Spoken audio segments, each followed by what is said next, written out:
The Being from the Bering Sea by Michael Cornell.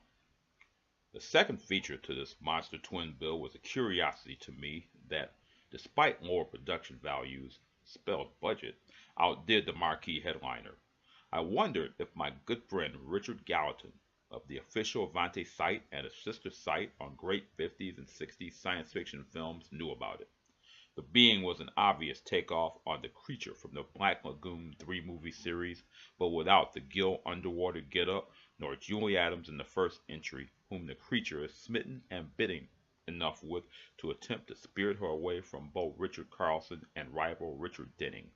The Being had a smoother wetsuit that could not hide his Lloyd Bridges sea hunt flanks that would have caught the fancy of any able-bodied female swimmer then or now. The damsel in this case was an unknown starlet who bore an uncanny resemblance to Yvette Vickers, who starred in The Attack of the Giant Leeches and was the very first of Paul Newman's married girlfriends in HUD. Miss Vickers had the dubious but well-deserved honor of having had her derriere insured by some studio for $1 million against, I imagine, being rear-ended by some '50s sports car.